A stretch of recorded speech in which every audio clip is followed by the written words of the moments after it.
Hi hello friends, ಎಲ್ಲರಿಗೂ ಕೂಡ ನಮಸ್ತೆ. ವಿದ್ಯಾರ್ಥಿಗಳೇ, ಇವತ್ತಿನ ತರಗತಿ ಬಂದ್ಬಿಟ್ಟು 43ನೇ ತರಗತಿ ಇದು. ಅತಿ ಮುಖ್ಯವಾಗಿ ನಿಮಗೆ VAO ಪರೀಕ್ಷೆಗೆ ಉಪಯುಕ್ತ ಆಗುವ ರೀತಿಯಲ್ಲಿ ಕಂಟಿನ್ಯೂಸ್ ಆಗಿ ತರಗತಿಗಳನ್ನ ಕೊಡ್ತಾ ಹೋಗ್ತಾ ಇದೀವಿ. ನಿಮಗೆಲ್ಲರಿಗೂ ಕೂಡ ಗೊತ್ತೇ ಇದೆ ನಮ್ಮ ತರಗತಿ ಯಾವ ರೀತಿ ಇರುತ್ತೆ ಅಂತ. ಓಕೆನಾ?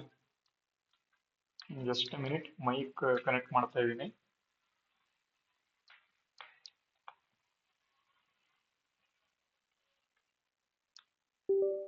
ಓಕೆ, ಕನೆಕ್ಟ್ ಆಯಿತು ಅಂತ ಅನ್ಕೊಂಡಿದ್ದೀನಿ. ವಾಯ್ಸ್ ಕೇಳ್ತಿದೆ ಅಲ್ವಾ? ಓಕೆ.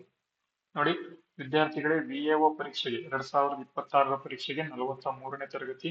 ಆಲ್ರೆಡಿ 42 ತರಗತಿಗಳು ಕಂಟಿನ್ಯೂಸ್ ಆಗಿ ಬಂದಿದ್ದಾವೆ. ಭಾರತದ ಇತಿಹಾಸ, ಸಂವಿಧಾನ, ಅರ್ಥವ್ಯವಸ್ಥೆ, ಭೂಗೋಳಶಾಸ್ತ್ರ, ವಿಜ್ಞಾನ ಮತ್ತೆ ಇಲ್ಲಿ ಕರ್ನಾಟಕಕ್ಕೆ ಸಂಬಂಧಪಟ್ಟಂತ ಮಾಹಿತಿಗಳನ್ನ ನಾವು ಕೊಡ್ತಾ ಹೋಗ್ತಾ ಇದೀವಿ. ಜೊತೆಗೆ ಮೆಂಟಲ್ ಎಬಿಲಿಟಿ ತರಗತಿಗಳನ್ನು ಮುಂದೆ ಬರ್ತಕ್ಕಂಥ ತರಗತಿಗಳಲ್ಲಿ ಕೊಡ್ತಾ ಹೋಗ್ತೀವಿ ಅಂತ ಹೇಳ್ತಾ ಇವತ್ತಿನ ತರಗತಿಗಳನ್ನ ಈಗ ಶುರು ಮಾಡ್ಕೊಳ್ತಾ ಹೋಗೋಣ. ಅದಕ್ಕಿಂತ ಮುಂಚಿತವಾಗಿ ಪ್ರತಿದಿನ ನಾನು ಸಂಪೂರ್ಣ ಬ್ಯಾಚ್ ಬಗ್ಗೆ ನಾನು ಹೇಳ್ತೀನಿ. ಏನಪ್ಪಾ ಸಂಪೂರ್ಣ ಬ್ಯಾಚ್ ಇದು, ಏನ್ ಬ್ಯಾಚ್ ಇದು ಅಂತ ನೀವು ಕೇಳಬಹುದು.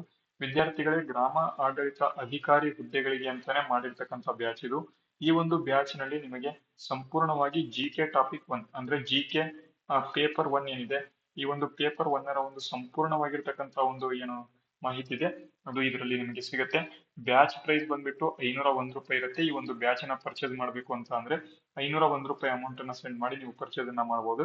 ಇದರಲ್ಲಿ ನಿಮಗೆ ಕಳೆದ 6 ತಿಂಗಳ ಒಂದು ಕರೆಂಟ್ ಅಫೇರ್ಸ್ ಅನ್ನು ಕೂಡ ನಾವು ಕೊಡ್ತೀವಿ ಇದೇ ಒಂದು ಬ್ಯಾಚ್ ಅಲ್ಲಿ. ಯಾಕಪ್ಪ ಅಂತಂದ್ರೆ GK ಪೇಪರ್ 1 ಗಾಗಿ ನಾವು ಮಾಡ್ತಾ ಇರೋ ಕಾರಣದಿಂದಾಗಿ ನಮ್ಮ ವಿದ್ಯಾರ್ಥಿಗಳು 100% ಎಕ್ಸಾಮ್ಸ್ ಅಲ್ಲಿ ಕ್ಲಿಯರ್ ಮಾಡಬೇಕು ಅಂತ ಇದನ್ನ ಮಾಡಿದೀವಿ. ಯಾರ್ಯಾರು ಇನ್ನೂ ಕೂಡ ತಗೊಂಡಿಲ್ಲ ತಗೊಳ್ಳಿ, ನಿಮಗೆ ಯೂಸ್ ಆಗುತ್ತೆ. ಇನ್ನು ಕೂಡ ಟೈಮ್ ಇದೆ, ಓದಬಹುದು. ವಿತಿನ್ 1 ಮಂತ್ ಓದೋ ರೀತಿಯಲ್ಲಿ ನಾವು ಬ್ಯಾಚ್ ಅನ್ನ ಮಾಡಿದೀವಿ. ಓದಿ, ಓಕೆನಾ? ಆಲ್ರೆಡಿ ಸ್ವಲ್ಪ ಓದ್ಕೊಂಡಿರೋರು ಕೂಡ ಇದನ್ನ ತಗೊಂಡು ನೀವು ರಿವೈಸ್ ಕೂಡ ಮಾಡ್ಕೋಬಹುದು. ತುಂಬಾ ಚೆನ್ನಾಗಿದೆ ಬ್ಯಾಚ್, ತುಂಬಾ ಜನ ತಗೊಂಡಿದ್ದಾರೆ, ನೀವು ಕೂಡ ತಗೊಳ್ಳಿ.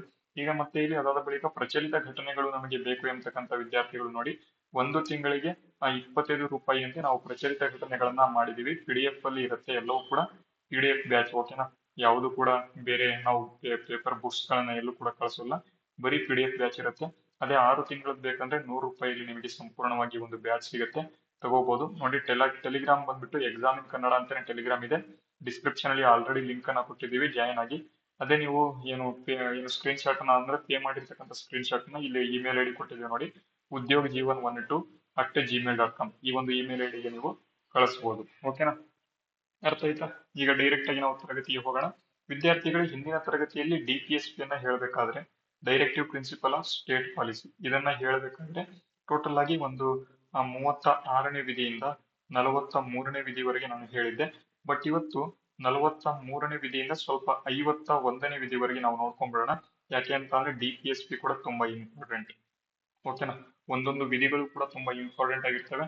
ಮತ್ತೆ ಇಲ್ಲಿ ಇವತ್ತಿನ ತರಗತಿಯಲ್ಲಿ ಹೇಳ್ತಕ್ಕಂಥ ಎಲ್ಲಾ ವಿಧಿಗಳು ಇಂಪಾರ್ಟೆಂಟ್ ಆಗಿರೋದ್ರಿಂದ ಕರೆಕ್ಟ್ ಆಗಿ ನೀವು ಏನಪ್ಪಾ ಅಂತಾನೆ 100% ಕಾನ್ಸಂಟ್ರೇಷನ್ ಕೊಟ್ಟು ನೀವು ಇದನ್ನ ತರಗತಿಗಳನ್ನ ನೋಡಿ. 43A ಎಂಬತಕ್ಕಂಥ ವಿಧಿ ತುಂಬಾ ಇಂಪಾರ್ಟೆಂಟ್ ನೋಡಿ ವಿದ್ಯಾರ್ಥಿಗಳೇ. 43A ಎಂಬತಕ್ಕಂಥ ವಿಧಿ ಕಾರ್ಮಿಕರ ನಿರ್ವಹಣೆಯಲ್ಲಿ ಭಾಗವಹಿಸುವಿಕೆ ಮತ್ತು ಉದ್ಯಮಗಳ ನಿರ್ವಹಣೆಯಲ್ಲಿ ಕಾರ್ಮಿಕರ ಭಾಗವಹಿಸುವಿಕೆಯನ್ನು ಖಚಿತಪಡಿಸಿಕೊಳ್ಳಲು ರಾಜ್ಯವು ಪ್ರಯತ್ನವನ್ನ ಮಾಡಬೇಕು ಅಂತ ಇಲ್ಲಿ 43A ಎಂಬತಕ್ಕಂಥ ವಿಧಿ ಹೇಳುತ್ತೆ. ಮತ್ತೆ ಈ ಒಂದು 43A ಎಂಬತಕ್ಕಂಥ ವಿಧಿ ಏನಿದೆ, ಈ ವಿಧಿಯನ್ನು ಮೂಲ ಸಂವಿಧಾನದಲ್ಲಿ, ಮೂಲ ಅಂತ ಅಂದ್ರೆ 1950ರಲ್ಲಿ ಏನ್ ಸಂವಿಧಾನವನ್ನ ಮಾಡಿದ್ರು, ಆ ಒಂದು ಸಂವಿಧಾನದಲ್ಲಿ ಇದನ್ನ ತೆಗೆದುಕೊಂಡು ಬರೋದಕ್ಕೆ ಆಗಿರ್ಲಿಲ್ಲ. ಬಟ್ ಇದನ್ನ 42ನೇ ಸಂವಿಧಾನದ ತಿದ್ದುಪಡಿ ಮುಖಾಂತರ 1976ರಲ್ಲಿ ಕಾರ್ಮಿಕರ ನಿರ್ವಹಣೆ, ಕಾರ್ಮಿಕರು ಅಂತ ಅಂದ್ರೆ ಯಾರು ಕೆಲಸವನ್ನ ಮಾಡ್ತಾ ಇರ್ತಾರಲ್ವಾ, ಅಸಂಘಟಿತ ವರ್ಕರ್ಸ್ ಇರ್ತಾರಲ್ವಾ, ಕಾರ್ಮಿಕರು ಇರ್ತಾರಲ್ವಾ, ಅವರಿಗೆ ನಿರ್ವಹಣೆಯಲ್ಲಿ ಭಾಗವಹಿಸೋದಕ್ಕೆ, ಉದ್ಯಮಗಳ ನಿರ್ವಹಣೆ ಮಾಡೋದಕ್ಕೆ ಕಾರ್ಮಿಕರ ಭಾಗವಹಿಸುವಿಕೆಯನ್ನು ಖಚಿತಪಡಿಸಿಕೊಳ್ಳಲು ಈ ಒಂದು ವಿಧಿಯನ್ನ ತೆಗೆದುಕೊಂಡು ಬರ್ತಾರೆ. ತುಂಬಾ ಇಂಪಾರ್ಟೆಂಟ್, ಆಲ್ರೆಡಿ ತುಂಬಾ ಸಲ ಕೇಳಿದರೆ ಮತ್ತೆ ಕೇಳಬಹುದು, ನೆನ್ಪಿಟ್ಕೊಳ್ಳಿ. ಅದೇ ರೀತಿ ನೋಡಿ, ಆರ್ಟಿಕಲ್ 43B ಎಂಬತಕ್ಕಂಥದ್ದು ನೋಡಿ, 43A ಎಂಬತಕ್ಕಂಥದ್ದು 42ನೇ ತಿದ್ದುಪಡಿ ಮುಖಾಂತರ ತೆಗೆದುಕೊಂಡು ಬಂದ್ರೆ, ಅದೇ 43B ಎಂಬತಕ್ಕಂಥ ವಿಧಿ ಅಂದ್ರೆ ಕೋಆಪರೇಟಿವ್ ಸೊಸೈಟೀಸ್ ಅಂದ್ರೆ ಸಹಕಾರಿ ಸಂಘಗಳು. ಓಕೆನಾ? ಸಹಕಾರಿ ಸಂಘಗಳು. ಈ ಒಂದು ಸಹಕಾರಿ ಸಂಘಗಳು ಏನಿದಾವೆ, ಕೋಆಪರೇಟಿವ್ ಸೊಸೈಟೀಸ್ ಅಂತ ಏನ್ ಕರಿತೀವಿ, ಸ್ವಯಂ ಪ್ರೇರಿತವಾಗಿ ರಚನೆ ಆಗಲು, ಸ್ವಾಯತ್ತವಾಗಿ ಕಾರ್ಯನಿರ್ವಹಣೆ ಮಾಡಲು, ಪ್ರಜಾಸತ್ತಾತ್ಮಕ ನಿಯಂತ್ರಣ ಹೊಂದಲು, ವೃತ್ತಿಪರ ನಿರ್ವಹಣೆ ಹೊಂದಲು, ಪ್ರೋತ್ಸಾಹವನ್ನ ಮಾಡಬೇಕು ಅಂತ. ಅಂದ್ರೆ ಕೋಆಪರೇಟಿವ್ ಸೊಸೈಟೀಸ್ ಅನ್ನ ಯಾವ ಮುಖಾಂತರ ತೆಗೆದುಕೊಂಡು ಬಂದ್ವಿ? 97ನೇ ತಿದ್ದುಪಡಿ. ಓಕೆನಾ? 97ನೇ ತಿದ್ದುಪಡಿ ಕಾನ್ಸ್ಟಿಟ್ಯೂಷನಲ್ ಅಮೆಂಡ್ಮೆಂಟ್ ಆಕ್ಟ್ 2011ರಲ್ಲಿ ಇಲ್ಲೇ ಇದೆ ನೋಡಿ. 97ನೇ ತಿದ್ದುಪಡಿ ಮುಖಾಂತರ ನಾವೇನ್ ತೆಗೆದುಕೊಂಡು ಬಂದಿದೀವಿ? ಈ ಒಂದು ಕೋಆಪರೇಟಿವ್ ಸೊಸೈಟೀಸ್ ಅನ್ನ ತೆಗೆದುಕೊಂಡು ಬಂದಿದ್ವಿ. ತುಂಬಾ ಇಂಪಾರ್ಟೆಂಟ್ ವಿದ್ಯಾರ್ಥಿಗಳೇ, ಇಲ್ಲಿಂದ ಕ್ವಶನ್ಸ್ ಬರ್ತವೆ, ನೆನ್ಪಿಟ್ಕೊಳ್ಳಿ. ಅದೇ ರೀತಿ ನಾವು ಮುಂದಿನ ಒಂದು ಪ್ರಶ್ನೆಗೆ ಈಗ ಹೋಗೋಣ. ಬನ್ನಿ ಇವಾಗ ಮುಂದಿನ ಪ್ರಶ್ನೆ ಇಲ್ಲ, ಮುಂದಿನ ಸ್ಲೈಡ್ ನೋಡಿ.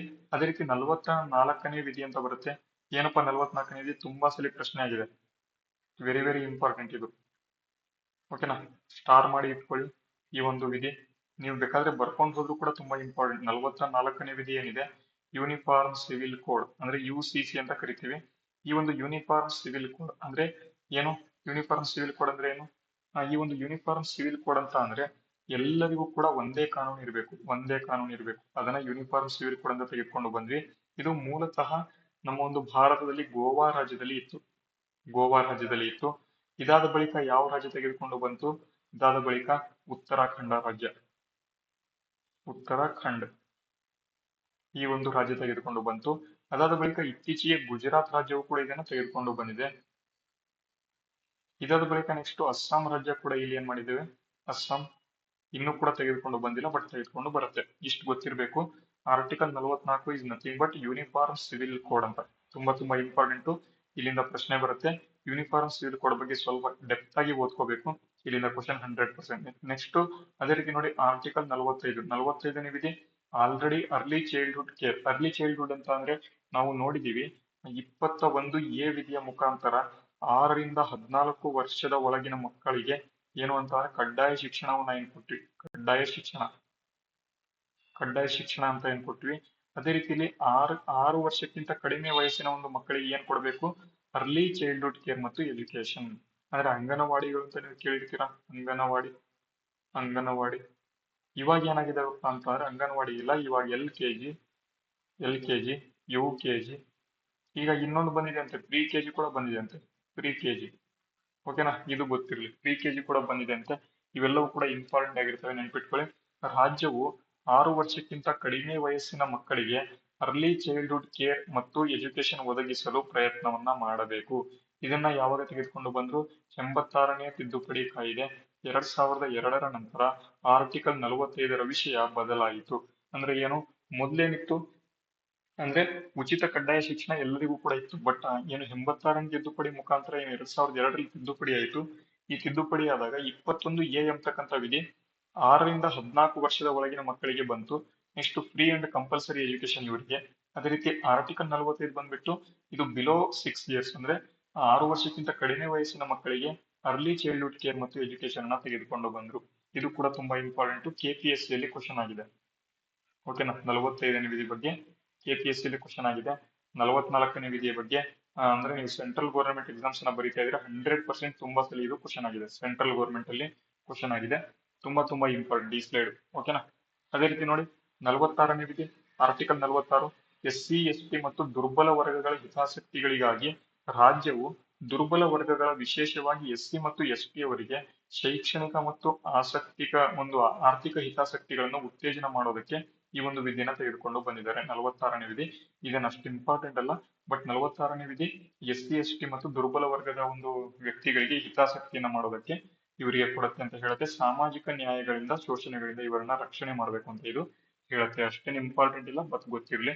ಅದೇ ರೀತಿ ಬನ್ನಿ ನೆಕ್ಸ್ಟ್ ಆರ್ಟಿಕಲ್ 47 ತುಂಬಾ ಇಂಪಾರ್ಟೆಂಟ್ ನೋಡಿ. ತುಂಬಾ ಸಲ ಕೇಳಿದರೆ ನ್ಯೂಟ್ರಿಷನ್ ಅಂಡ್ ಪಬ್ಲಿಕ್ ಹೆಲ್ತ್ ಬಗ್ಗೆ. ನ್ಯೂಟ್ರಿಷನ್ ಮತ್ತು ಪಬ್ಲಿಕ್ ಹೆಲ್ತ್ ಬಗ್ಗೆ ಒಂದು ರಾಜ್ಯವು ಪೌಷ್ಟಿಕಾಂಶದ ಮಟ್ಟವನ್ನ ಹೆಚ್ಚಿಸುವುದು, ಜೀವನ ಮಟ್ಟವನ್ನ ಹೆಚ್ಚಿಸುವುದು, ಸಾರ್ವಜನಿಕ ಆರೋಗ್ಯವನ್ನು ಸುಧಾರಣೆ ಮಾಡುವುದು ತನ್ನ ಪ್ರಮುಖ ಕರ್ತವ್ಯವೆಂದು ಪರಿಗಣಿಸಬೇಕು. ತುಂಬಾ ಇಂಪಾರ್ಟೆಂಟ್. ಅಂದ್ರೆ ಪೌಷ್ಟಿಕಾಂಶ ನ್ಯೂಟ್ರಿಷನ್ ಬಗ್ಗೆ ಗೊತ್ತಿರಬೇಕು, ಪಬ್ಲಿಕ್ ಹೆಲ್ತ್ ಆರೋಗ್ಯದ ಬಗ್ಗೆ ಗೊತ್ತಿರಬೇಕು, ಜೀವನ ಮಟ್ಟದ ಬಗ್ಗೆ ಗೊತ್ತಿರಬೇಕು.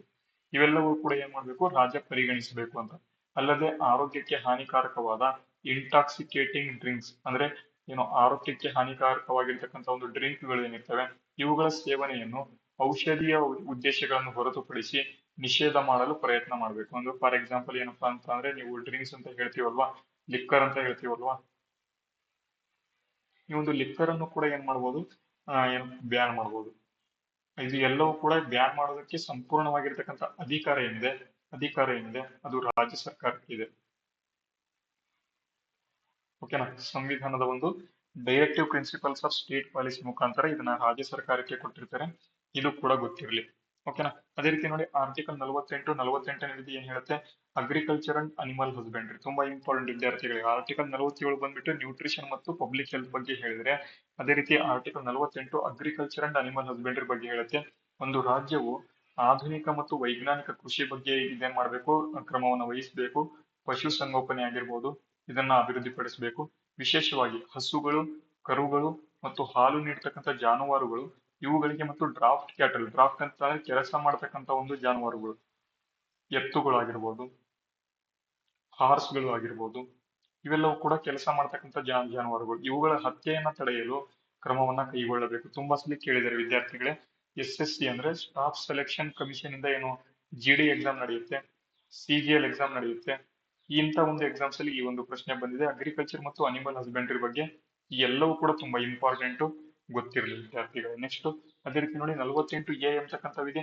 ಇದನ್ನು ಕೂಡ 42ನೇ ತಿದ್ದುಪಡಿ 1976 ಮುಖಾಂತರ ಯಾಡ್ ಮಾಡಿದ್ದಾರೆ. ಅದೇ 43A ಅಂತಕ್ಕಂಥ ವಿಧಿ ಕೂಡ 42ನೇ ತಿದ್ದುಪಡಿ 42nd ಅಮೆಂಡ್ಮೆಂಟ್ 1976ರಲ್ಲಿ ಯಾಡ್ ಮಾಡಿದ್ದಾರೆ. ತುಂಬಾ ಇಂಪಾರ್ಟೆಂಟ್ ವಿದ್ಯಾರ್ಥಿಗಳು ಎರಡು ಕೂಡ. ಇದು ಎನ್ವಿರಾನ್ಮೆಂಟ್ ಪ್ರೊಟೆಕ್ಷನ್ ಬಗ್ಗೆ ಹೇಳುತ್ತೆ, ಅಂದ್ರೆ ಪರಿಸರ ಸಂರಕ್ಷಣೆ ಬಗ್ಗೆ ಹೇಳುತ್ತೆ. ರಾಜ್ಯವು ಪರಿಸರವನ್ನು ರಕ್ಷಣೆ ಮಾಡಬೇಕು. ಅಂದ್ರೆ ಇಲ್ಲಿ ಅಗ್ರಿಕಲ್ಚರ್ ಬಗ್ಗೆ ನಾನು 48ನೇ ವಿಧಿಯಲ್ಲಿ ಕೊಟ್ಟಿದ್ದೀವಿ. ಅದೇ 48A ವಿಧಿಯಲ್ಲಿ ಎನ್ವಿರಾನ್ಮೆಂಟ್ ಅಂದ್ರೆ ಪರಿಸರ ಸಂರಕ್ಷಣೆ ಬಗ್ಗೆ ಕೊಟ್ಟಿದ್ದಾರೆ. ಇದನ್ನ ಸುಧಾರಿಸಬೇಕು ಅಂತ. ಕಾಡುಗಳಾಗಿರ್ಬೋದು, ವನ್ಯಜೀವಿಗಳ ರಕ್ಷಣೆ ಆಗಿರ್ಬೋದು, ಇವೆಲ್ಲವನ್ನು ಕೂಡ ಇಲ್ಲಿ ಕೊಟ್ಟಿದ್ದಾರೆ. ಅದೇ ರೀತಿ ನೋಡಿ 49ನೇ ವಿಧಿ ಏನ್ ಹೇಳುತ್ತೆ, 49ನೇ ವಿಧಿ ಇದು ಕೂಡ ತುಂಬಾ ಇಂಪಾರ್ಟೆಂಟ್, ಮಾನ್ಯುಮೆಂಟ್ ಬಗ್ಗೆ ಹೇಳುತ್ತೆ. ಮಾನ್ಯುಮೆಂಟ್ ಅಂತ ಹೇಳಿದ್ರೆ ಹಿಸ್ಟೋರಿಕಲ್ ಪ್ಲೇಸಸ್ ಇರ್ತವೆ, ಇತಿಹಾಸದ ಒಂದು ಹಿಸ್ಟೋರಿಕಲ್ ಪ್ಲೇಸಸ್. ಈ ಒಂದು ಹಿಸ್ಟೋರಿಕಲ್ ಪ್ಲೇಸಸ್ ಗಳ ಒಂದು ಪ್ರೊಟೆಕ್ಷನ್ ಅನ್ನ ಮಾಡೋದು, ಅಂದ್ರೆ ಪ್ಲೇಸಸ್ ಆಗಿರ್ಬೋದು, ಆಬ್ಜೆಕ್ಟ್ಸ್ ಆಗಿರ್ಬೋದು, ಅಲ್ಲಿ ಕೆಲವು ದೇವಸ್ಥಾನಗಳು ಇರ್ತವೆ, ಮಾನ್ಯುಮೆಂಟ್ಸ್ ಇರ್ತವೆ, ಅವನ್ನ ಪ್ರೊಟೆಕ್ಷನ್ ಮಾಡೋದನ್ನ 49ನೇ ವಿಧಿ ಅಡಿಯಲ್ಲಿ ಹೇಳಿದ್ದಾರೆ. ತುಂಬಾ ಇಂಪಾರ್ಟೆಂಟ್, ಮುಂದೆ KA ಎಕ್ಸಾಮ್ಸ್ ಅಲ್ಲಿ ಕೇಳಬಹುದು. VAO ಪರೀಕ್ಷೆಗೆ ಮುಂದೆ ಬರ್ತಕ್ಕಂಥ KA ಎಕ್ಸಾಮ್ಸ್ ಅಲ್ಲಿ ಕೇಳ್ತಾರೆ, ನೆನ್ಪಿಟ್ಕೊಳ್ಳಿ. ಅದೇ ರೀತಿ ಇದನ್ನ ರಕ್ಷಣೆ ಮಾಡೋದು ಕೂಡ ರಾಜ್ಯದ ಕರ್ತವ್ಯ ಆಗಿದೆ ಅಂತ ಇಲ್ಲಿ ಕೊಟ್ಟಿದ್ದಾರೆ. ನೀವು ನೋಡಬಹುದು ಹಂಪಿಯನ್ನ ರಕ್ಷಣೆ ಯಾರು ಮಾಡ್ತಿದ್ದಾರೆ, ಆರ್ಕಿಯೋಲಜಿಕಲ್ ಸರ್ವೆ ಆಫ್ ಇಂಡಿಯಾ ಇದು ಕೂಡ ಮಾಡ್ತಾ ಇದೆ, ಜೊತೆಗೆ ರಾಜ್ಯ ಸರ್ಕಾರವು ಕೂಡ ಮಾಡ್ತಾ ಇದೆ. ಯಾಕಪ್ಪ ಅಂತ ಅಂದ್ರೆ ಇದರ ಒಂದು ಟೂರಿಸಂ ಫೀಸ್ ಅನ್ನ ಅಮೌಂಟ್ ಅನ್ನ ಯಾರು ತಗೊಳ್ತಾರೆ, ನಮ್ಮ ಒಂದು ಕರ್ನಾಟಕ ಸರ್ಕಾರನೇ ತಗೊಳ್ತದೆ, ಗೊತ್ತಿರಲಿ. ಅದೇ ರೀತಿ ನೋಡಿ ಆರ್ಟಿಕಲ್ 50 ವಿಧಿ 50ನೇ ವಿಧಿ ಏನ್ ಹೇಳುತ್ತೆ, ಜುಡಿಷಿಯರಿ ಮತ್ತು ಎಕ್ಸಿಕ್ಯೂಷನ್ ಸಪರೇಟ್ ಮಾಡುತ್ತೆ. ಜುಡಿಷಿಯರಿ ಮತ್ತೆ ಎಕ್ಸಿಕ್ಯೂಟಿವ್ ಅಂದ್ರೆ ಜಡ್ಜಿಗಳು, ಅಂದ್ರೆ ಹೈಕೋರ್ಟ್ಗಳು, ಕೋರ್ಟ್ಗಳನ್ನ ಇಲ್ಲಿ ಸಂಸತ್ತಿನಿಂದ ಏನ್ ಮಾಡುತ್ತೆ, ಸಪರೇಟ್ ಮಾಡುತ್ತೆ. ಅದು ಯಾವ ವಿಧಿ ಅಂತ ಅಂದ್ರೆ 50ನೇ ವಿಧಿ. ತುಂಬಾ ಇಂಪಾರ್ಟೆಂಟ್. ರಾಜ್ಯವು ಸಾರ್ವಜನಿಕ ಸೇವೆಗಳಲ್ಲಿ ಜುಡಿಷಿಯರಿಯನ್ನು ಎಕ್ಸಿಕ್ಯೂಟಿವ್ ನಿಂದ ಪ್ರತ್ಯೇಕ ಮಾಡಲು ಕ್ರಮವನ್ನ ಕೈಗೊಳ್ಳಬೇಕು ಅಂತ. ನೋಡಿ ಇಂಗ್ಲಿಷ್ ಅಲ್ಲಿ ಕೇಳ್ತಾರೆ separation of judiciary from executive ಅಂತ. ಇದು 50ನೇ ವಿಧಿಯಲ್ಲಿ ಕಂಡು ಬರುತ್ತೆ. ಆಲ್ರೆಡಿ ಇದರ ಬಗ್ಗೆಯೂ ಕೂಡ ಪ್ರಶ್ನೆ ಆಗಿದೆ. ಯಾರ್ಯಾರು ನೋಡಿಲ್ಲ ಒಂದ್ಸಲಿ ನೋಡಿ. ನೀವು SSC CGL ಆಗಿರ್ಬೋದು, GD ಆಗಿರ್ಬೋದು, ಆ ಒಂದು ಪ್ರಶ್ನೆ ಪತ್ರಿಕೆಗಳನ್ನ ನೋಡಿದ್ರೆ ಆಲ್ರೆಡಿ ಇದ್ರ ಮೇಲೆ ಪ್ರಶ್ನೆ ಆಗ್ಬಿಟ್ಟಿದೆ. ಓಕೆನಾ. ಅದೇ ರೀತಿ ನೋಡಿ 51ನೇ ವಿಧಿ ಕೊನೆ ವಿಧಿ, ಇದು article 51 international piece and security. ಓಕೆನಾ. ಇಂಟರ್ನ್ಯಾಷನಲ್ ಪೀಸ್ ಅಂಡ್ ಸೆಕ್ಯೂರಿಟಿ ಅಂತ. ಇದರಲ್ಲಿ 4 ಕ್ಲಾಸ್ಗಳಿದಾವೆ.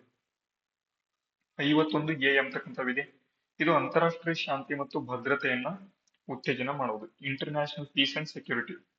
ಓಕೆನಾ. 51A ಅಂತಕ್ಕಂಥ ವಿಧಿ. ಇದು ಇನ್ನೊಂದು ಬರುತ್ತೆ 51 ಬಿಗ್ A, ಕ್ಲಾಸ್ 1, 2, 3 ಈ ರೀತಿಯಾಗಿ ಬರ್ತವೆ. ಇವೆಲ್ಲವೂ ಯಾವುದು, ಇವೆಲ್ಲವೂ ಕೂಡ ಮೂಲಭೂತ ಕರ್ತವ್ಯಗಳು.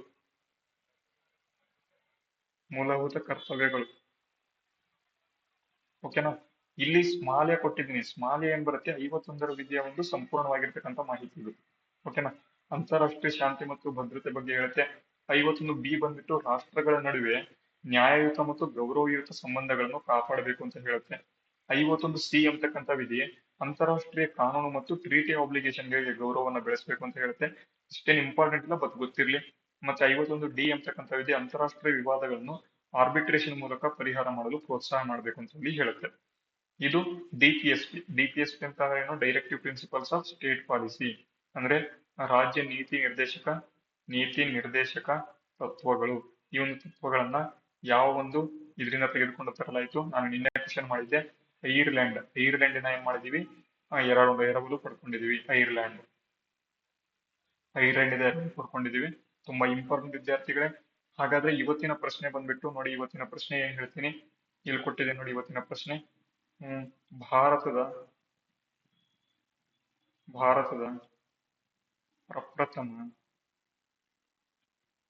ಪ್ರಪ್ರಥಮ ಗವರ್ನರ್ ಜನರಲ್ ಯಾರು? ಭಾರತದ ಅಂತ ಕೊಟ್ಟಿದ್ದೀನಿ, ಓಕೆನಾ. ಸಿ ರಾಜಗೋಪಾಲಾಚಾರಿ, ಇದು ಆಪ್ಷನ್ ಎ, ಓಕೆನಾ. Next B Mount baton, C PM Jawaharlal Nehru, D ಯಾರಪ್ಪ ಅಂತ ಅಂದ್ರೆ ಯಾರು, ಅನಿ ಬೆಸೆಂಟ್, ಓಕೆನಾ. ಇದಕ್ಕೆ ಸರಿಯಾದ ಉತ್ತರವನ್ನು ಎಲ್ಲರೂ ಕೂಡ ಕಾಮೆಂಟ್ ಬಾಕ್ಸ್ ಮೂಲಕ ಕಮೆಂಟ್ ಮಾಡಿ ತಿಳಿಸಿ. ಇವತ್ತಿನ ತರಗತಿ ನಿಮಗೆ ಏನಾದರೂ ಇಷ್ಟ ಆಗಿದೆ ವಿಡಿಯೋಗೆ ಲೈಕ್ ಮಾಡಿ, ಶೇರ್ ಮಾಡಿ, ಸಬ್ಸ್ಕ್ರೈಬ್ ಮಾಡಿ. ಮತ್ತೆ ಯಾರಾದ್ರೂ ಇನ್ನೂ ಕೂಡ ಈ ಒಂದು ಬ್ಯಾಚ್ ನ ಪರ್ಚೇಸ್ ಮಾಡಿಲ್ಲ ಅಂತ ಅಂದ್ರೆ ಎಲ್ಲರೂ ಕೂಡ ಪರ್ಚೇಸ್ ಮಾಡಬಹುದು. ಇಲ್ಲಿ ಕೂಡ ಸ್ಕ್ಯಾನರ್ ಅನ್ನ ಇನ್ನೊಂದ್ಸಲಿ ಕೊಟ್ಟಿರ್ತೀವಿ, ಬೇಕಾದ್ರೆ ಸ್ಕ್ಯಾನರ್ ಅನ್ನ ತಗೊಂಡು ನೀವು ಪರ್ಚೇಸ್ ಅನ್ನ ಮಾಡಬಹುದು. ಇವತ್ತಿನ ತರಗತಿ ಇಷ್ಟ ಆಯ್ತು ಅಂತ ಅನ್ಕೊಂಡಿದ್ದೀನಿ. ಇಷ್ಟ ಆಗಿದ್ರೆ ಪ್ಲೀಸ್ ಎಲ್ಲರೂ ಕೂಡ ಚಾನಲ್ ಅನ್ನ ಸಬ್ಸ್ಕ್ರೈಬ್ ಆಗಿ ಅಂತ ಹೇಳ್ತಾ ಇವತ್ತಿನ ತರಗತಿಯನ್ನು ಮುಗಿಸ್ತೇನೆ. ಜೈ ಹಿಂದ್, ವಂದೇ ಮಾತರಂ.